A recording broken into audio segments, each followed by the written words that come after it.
ओम श्री गणेशाय नमः। श्री जानकी वल्लभो विजयते। श्री रामचरितमानस प्रथम सोपान बालकांडे। त्वमेव माता च पिता त्वमेव बन्धुश्च सखा त्वमेव विद्या द्रविणं त्वमेव सर्वं मम देवदेव। नान्या अस्पृहा रघुपते हृदयेऽस्मे दीये। सत्यं वदाम च भवान् खिलान्तरात्मा। भक्तिं प्रक्षर पुंगो निर्भरां मे। कामाद दोष रहितं पुरमानसं च। आदरणीय प्रियजन बंधुओं, दोहा नंबर 211 बालकांड का। अस प्रभु दीन बंधु हरि कारण रहित दयाल। तुलसीदास सठते ही भजू छाड़ी कपट जंजाल। सियापति राम जय जय राम, मेरे प्रभु राम जय जय राम। चले राम लक्ष्मण मुनि संगा। गए जहाँ जग पावनी गंगा। गादी सुनी सब कथा सुनाई। जेहि प्रकार सुर सरमहि आई। तब प्रभु ऋषि समेत नहाए। विविधि दान महि देवनि पाए। हरसि चले मुन वृंद सहाया। बेगी विदेह नगर नियराया। पुररम्यता राम जब देखी। हरसे अनुज समेत विसेखी। बापी कूप सरित सर जानाना। सलिल सुधा सम मणि सोपाना। गुंजत मंजुमत रस भृंगा। कूजत कल बहु बरन विहंगा। बरन बरन बिकसे बन जाता। विविधि समीर सदा सुखदाता। सुमन बाटिका बाग बने। विपुल विहंग निवास। फूलत फलत सुपल्लवते। सोहत पुरतहु पास। सियापति रामचंद्र शरणम। उमापति महादेव शरणम। पवन सुत हनुमान शरणम। आदरणीय प्रियजन बंधु, मातृगण, मातृशक्ति, भक्तगण, रामचरितमानस में प्रभु तुलसीदास जी आज कह रहे हैं, हे दुष्ट मनुष्यों, हे कपटी, हे इस माया के जंजाल में फंसे हुए लोगों,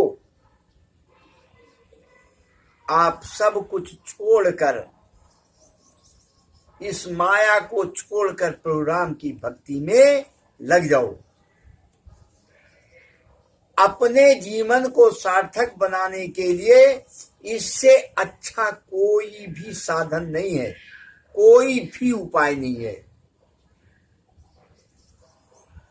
अब आगे की कथा मैं आपको लेके चलता हूं। आगे की कथा में गाधी के पुत्र मुनि विश्वामित्र जी राम और लक्ष्मण को अपने साथ लेकर आगे बढ़े। आगे गंगा माता का पावन किनारा घाट, वहां पे रुके। रुकने के पश्चात प्रभु राम और लक्ष्मण को गंगा जी के पवित्रता के बारे में, गंगा जी के बारे में पूरी कथा सुनाया कि गंगा जी किस तरह से गंगा जी को भगीरथ इस धरती पर लेके आए। अब देखिए, मैं आपको जो कथा सुनाता हूं सिर्फ रामचरितमानस सुनाता हूं। मैं आप लोगों को इधर उधर की कथा बीच में नहीं डालता हूं। अब गंगा जी की कथा आई गंगा जी में भगीरथ जी की कथा आ गई। और जो इस कथा के वाचक हैं, बड़े बड़े सिद्ध पुरुष हम उनको कहते हैं, जो इस कथा को बांट रहे हैं आप लोगों के बीच में, वो और भी कथा डालकर इसमें इस कथा को और रोचक बनाने का प्रयास करते हैं। अच्छी बात है, मैं उनको प्रणाम करता हूं। हिंदू धर्म ग्रंथों के वाचक, मैं उनको कोटि कोटि नमन करता हूं। लेकिन मैं जो आपको सुना रहा हूं वो सिर्फ और सिर्फ रामचरितमानस में जो तुलसीदास जी ने लिखा है और जिसका अर्थ जो लिखा है, मैं सिर्फ उतना सुनाता हूं। मेरा उद्देश्य ये नहीं है कि आपको इसमें और कुछ डाल के ऐसा सुनाओ कि आपको अच्छा लगे। मेरी समझ से तो इसमें प्रभु का नाम है, सिर्फ वही अच्छा है, वही आपको अच्छा लगना चाहिए। मेरी शकल ऐसी है, सुंदर है कि नहीं, मेरे कपड़े सुंदर हैं कि नहीं, मेरे बाल सफेद हैं कि काले हैं, मैंने टिप टॉप किया हुआ है अपने आप को कि नहीं, उस पे आप मत जाइए।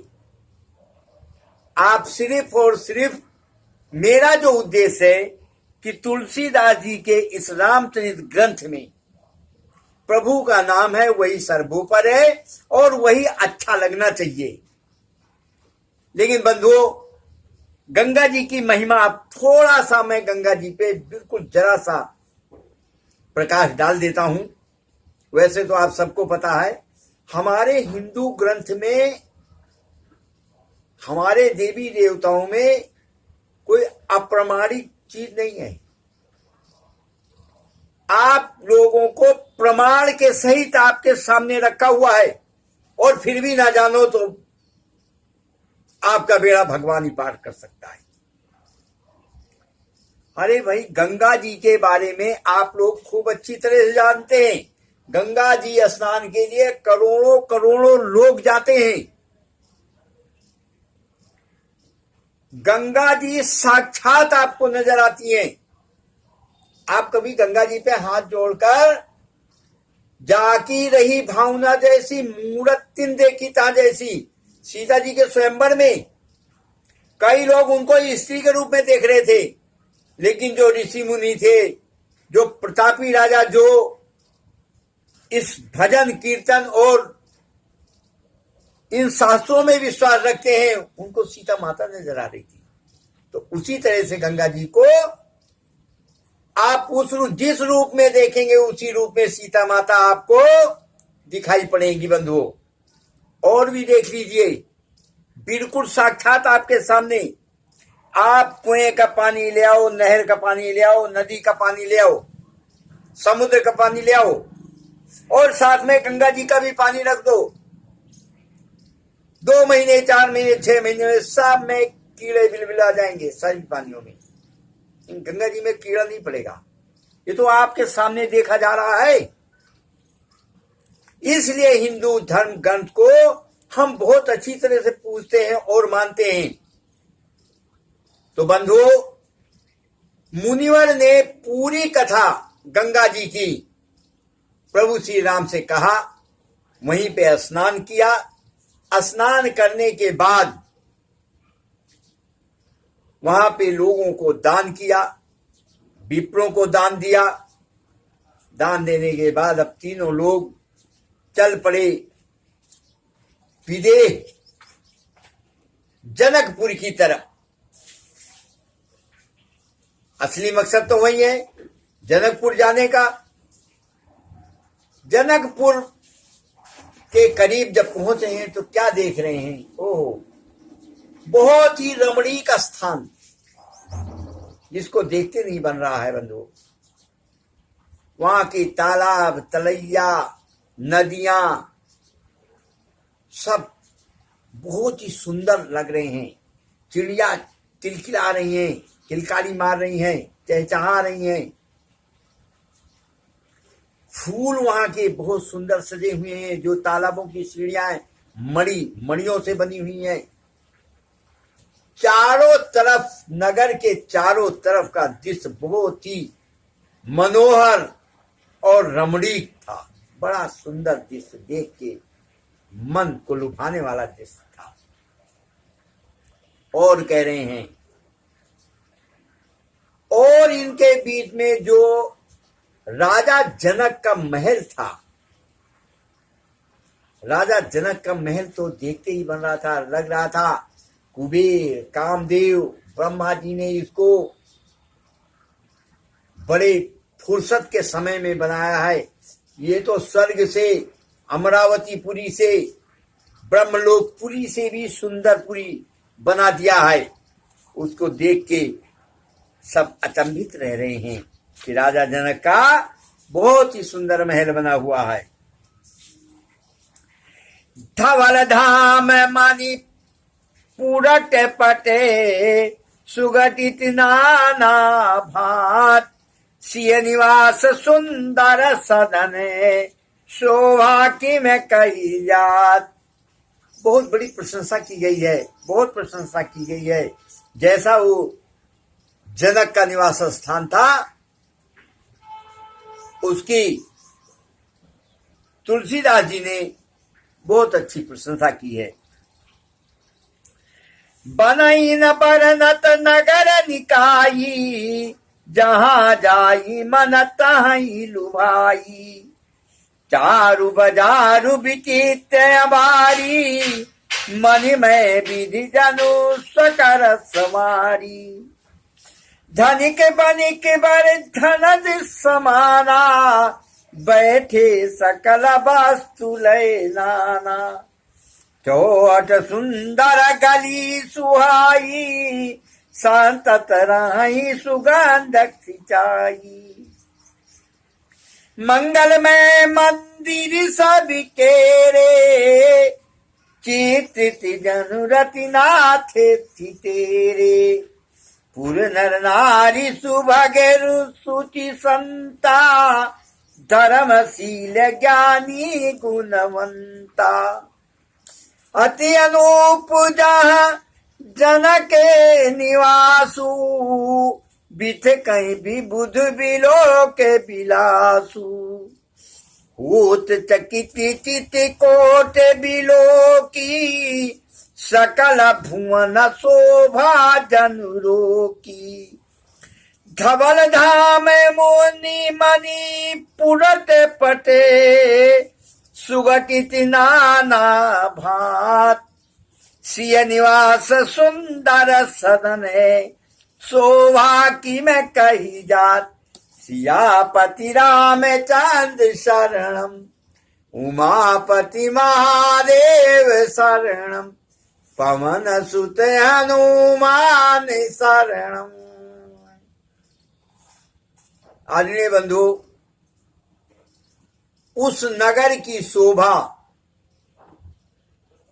इतना शोभायमान हो रहा है वो नगर कि जिसका वर्णन करने के लिए तुलसीदास जी कह रहे हैं बड़ा असंभव है उसका वर्णन करना, अकथनीय है। बहुत ही रमणीक जगह है जहां पर राजा जनक का महल है और जिसमें सीता माता निवास करती हैं।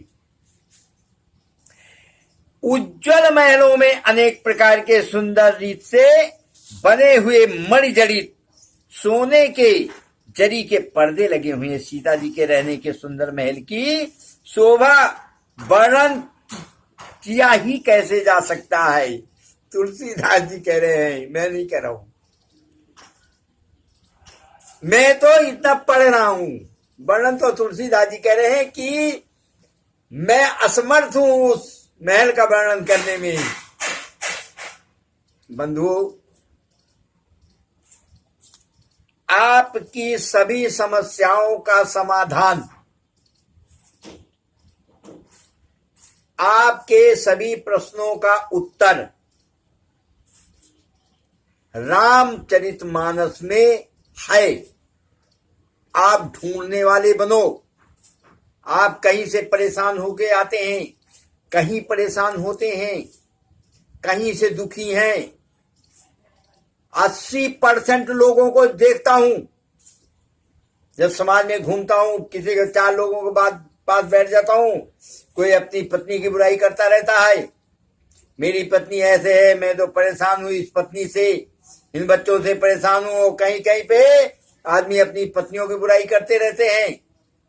बंधुओं, जब दुख से घिरो, कष्ट से घिरो, तो कभी प्रभु राम को याद करो। कितने भी दुष्ट हैं, एक बात बताइए, इतनी छोटी उम्र में सुकुमारी सीता जी किसकी पुत्री है? राजा जनक की, जिसका वर्णन किया जा रहा है इस मानस पाठ में। राजा जनक की पुत्री और प्रभु राम राजा दशरथ के पुत्र स्वयं भगवान, और वो 14 वर्ष के लिए वनवास के लिए निकल पड़े। पैर में जूते नहीं है और कोई वस्त्र नहीं है। 14 वर्ष वनवास काटा, उसके बीच में कितनी परेशानी आई। इन सब बातों को याद करके जब मेरे भगवान जो सब चीज में सक्षम है, उनको इतना बड़ा कष्ट आ सकता है, तो ये तो जीवन है, ये संसार है, दुख सुख तो लगा रहेगा। कहां तक इसकी बुराई करोगे? उनसे ज्यादा तो मैं कह रहा हूं, लाख लोगों को इकट्ठा कर लो आप, और लाख लोगों का जो दुख है उसको इकट्ठा करके प्रभु राम के दुख के बराबर करेंगे तो भी उतना दुख नहीं होगा जितना प्रभु राम और सीता ने भोगा है। बंधुओं, अपने देवों को देखो, उनसे कुछ सीख लो। आदमी बहुत जल्दी परेशान हो जाता है। कुछ कर जाओ इस जीवन में। कहते हैं जब से चेतो तब से सही। जब से आपकी का मन लगे तभी से शुरू कर दो कि लोग आपको कुछ दिन जाने, कुछ दिन पहचाने, समाज के लोग जाने कि आदमी मरने के बाद ये आदमी बढ़िया था, ये कहें। अगर ये कह दें चोर था, जुआरी था, था, तो फिर जीवन का क्या महत्व रह गया है। तो आज के प्रसंग में आज मैंने आपको बताना था कर्म के बारे में। कर्म से कोई बच नहीं पाया।